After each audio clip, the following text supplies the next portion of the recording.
முடக்கு வாதம் வந்திருக்கு அப்படின்னா அதை வந்து அறுத்து விடுறது தான் பேர். ஸோ அந்த அளவுக்கு இதில் வந்து நன்மை அதிகமாக இருக்குங்க. ஸோ இந்த வேலிக்கிட்ட பார்த்தீங்கன்னா நான் நிறைய மூலிகையை வந்து வச்சுருக்கேன். என்னென்னா இது வந்து முடக்கத்தான் உங்களுக்கெல்லாம் தெரிஞ்சிருக்கும். இங்கே வந்து கொஞ்சமாக கருவேப்பிலை வச்சுருக்கேன்.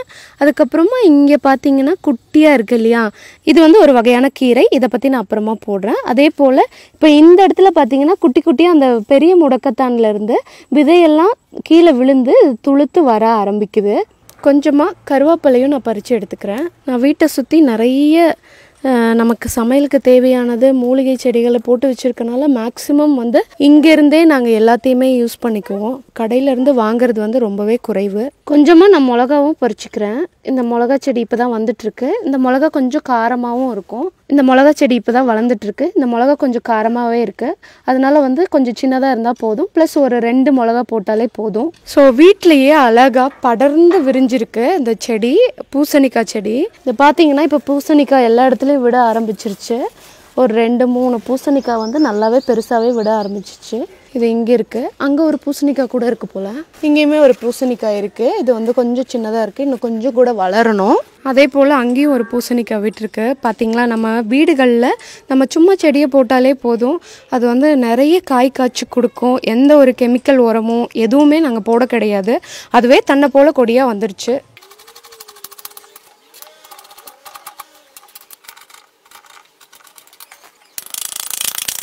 இதுக்கு தேவையான இன்க்ரீடியன்ட்ஸ் பார்த்தீங்கன்னா, இந்த கீரையை வந்து நான் கழுவி எடுத்துக்கிட்டேன், முடக்கத்தான் கீரையை. அதுக்கப்புறம் கருவேப்பிலை, கொஞ்சமாக காஞ்ச மிளகா, 2 பச்சை மிளகா, கொஞ்சம் புளி சேர்த்துக்கிட்டோம். அதுக்கப்புறமா கொஞ்சம் வெங்காயம், அதுக்கப்புறம் இஞ்சி பூண்டு தட்டி எடுத்துக்கிட்டேன். அதுக்கப்புறம் கடலைப்பருப்பு, உளுத்தப்பருப்பு எடுத்துக்கிட்டாச்சு.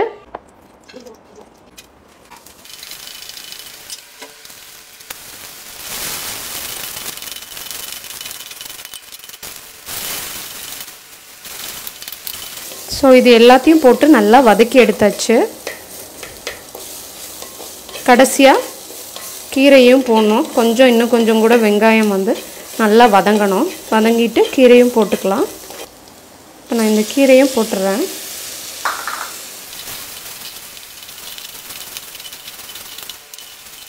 ஸோ இது நல்லா வதங்கினதுக்கப்புறமா கொஞ்சம் உப்பு சேர்த்துக்கணும். ஸோ இப்போ இதை நல்லா அரைச்சி எடுத்துக்கலாம் நம்ம. ஸோ களி செய்கிறதுக்கு இந்த மாதிரி கப்பில் 2 கப் தண்ணி ஊற்றிக்கிறேன். அதே போல் அதே கப் அளவுக்கு கொஞ்சம் மாவை வந்து போட்டுறேன்.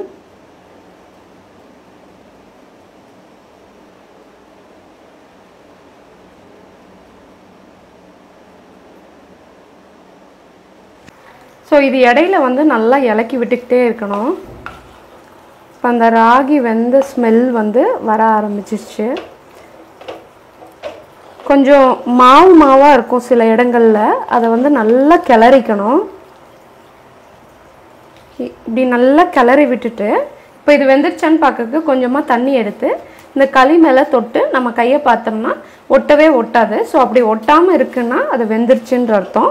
இன்னும் ஒரு 2 மினிட்ஸ் வேணால் கொஞ்சமாக கிளறி விட்டுட்டு அதை ஆஃப் பண்ணி நல்லா உருண்டை மாதிரி பிடிச்சிக்கலாம். ஸோ ஜென்ரலாக களிக்கு வந்து உப்பு சேர்க்க மாட்டாங்க. நீங்கள் உப்பு இல்லாமல் சாப்பிட மாட்டீங்க அப்படின்னா லைட்டாக சேர்த்துக்கலாம். இந்த மாதிரி ஒரு தட்டில் எடுத்துட்டு இதை வந்து கையில் வந்து கொஞ்சம் தண்ணியை தொட்டுக்கோங்க. தண்ணியை தொட்டுட்டு சுட சுட என்ன பண்ணணும்னா இந்த மாதிரி உருண்டையாக எடுத்துக்கணும். இது இந்த மாதிரி நல்லா உருண்டையாக உருட்டி ஷேப்பாக எடுத்துக்கோங்க.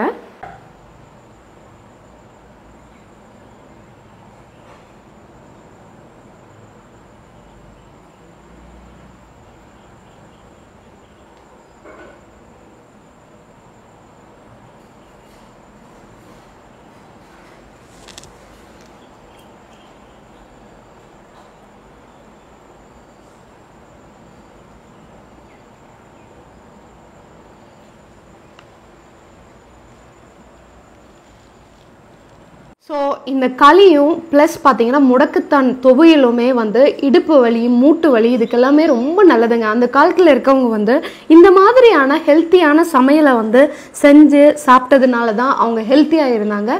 ஸோ நான் இதை டேஸ்ட் பண்ண போகிறேன்.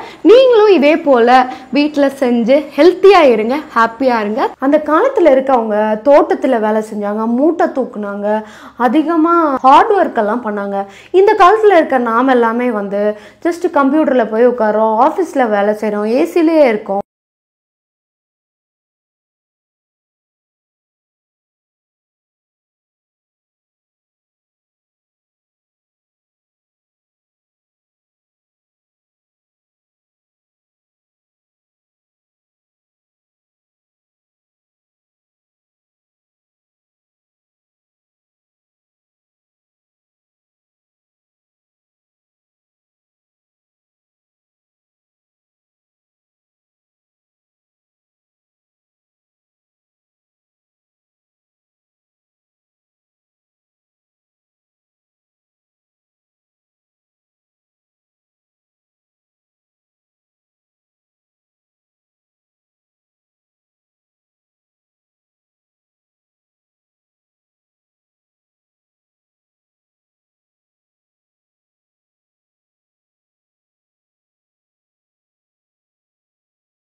உடலுக்கு வந்து அதிகமாக ரொம்ப ஸ்ட்ரெயின் கொடுக்கறது கிடையாது. ஆனால் அவங்களுக்கு எல்லாமே வந்து இடுப்பு வலி வரல, மூட்டு வலி வரல. ஆனால் நமக்கு வந்து அந்த ரேஷியோ வந்து அதிகமாயிட்டே வருது. ப்ளஸ் அவங்களுக்கு வந்துச்சு அப்படின்னா அவங்களுக்கெல்லாம் ஒரு 60 வயசுக்கு அப்புறமா வருது அப்படின்னா நமக்கெல்லாம் 30 வயசுக்கு அப்புறமே வர ஆரம்பிச்சிச்சு. இதுக்கு முக்கியமான ஒரு காரணம் என்னன்னா நம்ம எடுத்துக்கிற ஃபுட்டு தாங்க. ஸோ அந்த காலத்தில் வந்து ரொம்ப ஹெல்த்தியாக அவங்களோட ஃபுட்டை வந்து ரொம்ப ஸ்பெசிஃபிக்காக பார்த்துருந்தாங்க. ப்ளஸ் பார்த்தீங்கன்னா அவங்க பசிச்சாதான் சாப்பிடணும் அப்படிங்கிறதுல ரொம்ப கான்ஷியஸாக இருந்தாங்க. அந்த சாப்பிட்ற உணவில் வந்து ரொம்ப ஹெல்த்தியாக இருக்கணும் அப்படிங்கிறதுலையும் இருந்தாங்க. அது மட்டும் இல்லாமல் அவங்க ஹெல்த்தியாக இருக்கிறாங்க, தெரிஞ்சு பண்ணுறாங்க, தெரியாத பண்ணுறாங்க, இது எல்லாத்தையும் தாண்டி ஒரு வீடுன்னு இருந்துச்சுன்னா சுற்றியில் காய்கறி தோட்டமாக வச்சுருப்பாங்க. ஸோ நேச்சுரலாக ஆட்டோமேட்டிக்காக அவங்க என்ன செய்கிறாங்களோ அங்கேருந்து காய்கறி கீரைகள் பறித்து ஆட்டோமேட்டிக்காக அவங்க செய்ய ஆரம்பிச்சிட்டாங்க. நாம் எல்லாம் சிட்டிக்குள்ளே இருக்கிறதுனால நம்ம சுற்றியில் தோட்டம் எதுவும் வைக்க முடியறது கிடையாது, செடி கொடி எதுவும் வைக்க முடியறது கிடையாது. எப்பவுமே நம்ம வந்து ஃப்ரீசரில் வச்ச இல்லை வந்து ரொம்ப நாள் ஸ்டோர் பண்ண ஒரு கடையில் போய் நான் ஷாப் பண்ண வேண்டியதாக இருக்கு. ஸோ இன்னைக்கு வந்து நான் இந்த இடுப்பு வலி மூட்டு வலி எல்லாம் வரதுக்கு நம்மளுடைய நியூட்ரிஷன் டெஃபிஷியன்ஸும் ஒரு காரணம் இல்லையா. ஸோ அந்த சின்ன சின்ன மைக்ரோ நியூட்ரிஷன் சொல்லுவோம், அது ரொம்ப ரொம்ப முக்கியங்க. நம்ம அயன் கால்சியம் இதெல்லாமே ரொம்ப ரொம்ப முக்கியம் இல்லையா. ஸோ அந்த நியூட்ரிஷன்ஸை வந்து நம்ம ஹெல்த்தியாக வச்சுக்கிட்டோம்னா நமக்கு பேக் பெயின் நீ பெயின் எல்லாமே வராமலே தடுக்க முடியும். ஸோ அந்த மாதிரி நான் ரெகுலராக என்னோட ஹெல்த்தை வந்து பேலன்ஸ்டாக வச்சுக்கணுங்கிறதுக்காகவும் ப்ளஸ் வந்து நான் பேஷண்ட்டுக்கு ஜென்ரலாக அட்வைஸ் பண்ணுறதும் இந்த மாதிரியான டயட்டெல்லாம் அட்வைஸ் பண்ண போகிறேன். ஸோ அதை எப்படின்னு சொல்லிட்டு நான் உங்களுக்கு செயல்முறையாகவும் காமிக்கிறேன். ஸோ இதை பற்றி நான் விளக்கமும் நான் உங்களுக்கு கொடுக்குறேன். ஒன்றும் கிடையாதுங்க. நான் இன்னைக்கு சொல்ல போகிறது பார்த்தீங்கன்னா முடக்கத்தான் துவையல். இந்த முடக்கத்தானை வந்து எப்படியெல்லாம் யூஸ் பண்ணலாம் அப்படின்னு பார்த்தீங்கன்னா நீங்கள் தோசை மாவில் கலந்து யூஸ் பண்ணலாம். அதே போல் பார்த்தீங்கன்னா நீங்கள் துவையல் மாதிரியும் பண்ணலாம். அதே போல் பார்த்தீங்கன்னா சூப்பு மாதிரி வைக்கலாம், இல்லைன்னா ரசம் மாதிரி வைக்கலாம். இன்னும் சில பேர் வந்து அதில் கொழுக்கட்டை மாதிரிலாம் செஞ்சு சாப்பிடுவாங்க. ஸோ உங்களுக்கு என்ன ஃபார்மில் பிடிச்சிருக்கோ அந்த ஃபார்மில் நீங்கள் செஞ்சு சாப்பிடலாம். இன்றைக்கி வந்து நான் துவையல் மாதிரி எப்படி செய்கிறது அப்படிங்கிறத காமிக்கிறேன். அதே போல் இந்த முடக்கத்தானில் இருக்கக்கூடிய பயன்களும் என்னென்ன அப்படிங்கிறத சொல்கிறேன். நான் முடக்கத்தானில் என்னுடைய விதையிலிருந்து இலையிலிருந்து வேர் வரைக்கும் எல்லாமே பயன் தரக்கூடிய ஒரு மூலிகை தாங்க. இதை வந்து எப்படி எடுத்துக்கணும் அப்படின்னு பார்த்தீங்கன்னா வாரத்துக்கு 2 முறை எடுத்துக்கலாம். அளவுக்கு அதிகமாகவும் எடுத்துக்கூடாது.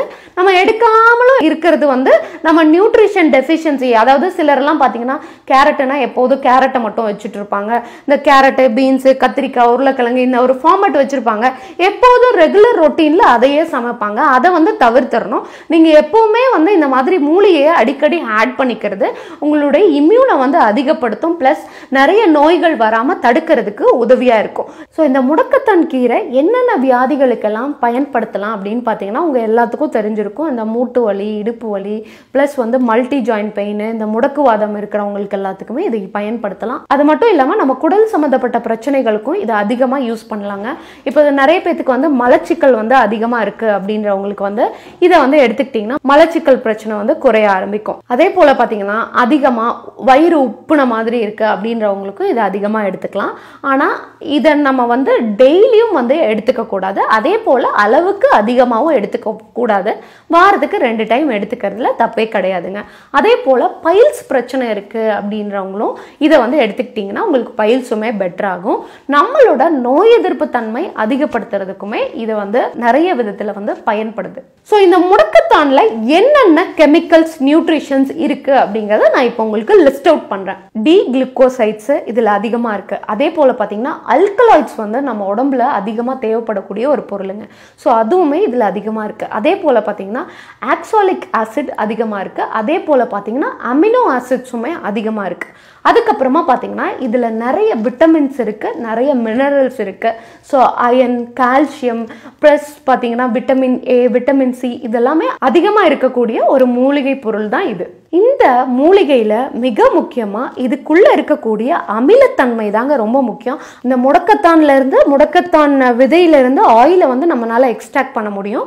அதில் வந்து நிறைய அமிலத்தன்மை இருக்குதுங்க. இதில் என்னென்ன இருக்குது அப்படின்னு பார்த்தீங்கன்னா எரோசிக் ஆசிட் வந்து அதிகமாக இருக்குது, ஓலிக் ஆசிட் அதிகமாக இருக்குது, ட்ரைட்ராபனைட்ஸ் வந்து இதில் அதிகமாக இருக்குது. இந்த அமிலங்கள் எல்லாமே தாங்க நம்ம மூட்டு வலிக்கு ரொம்பவே உதவியாக இருக்கும். ஸோ இப்போ வந்து உங்களுக்கு வந்து இதை இன்டர்னலாகவும் எடுத்துக்கலாம், அதே போல் பார்த்தீங்கன்னா எக்ஸ்டர்னலாகவும் எடுத்துக்கலாங்க.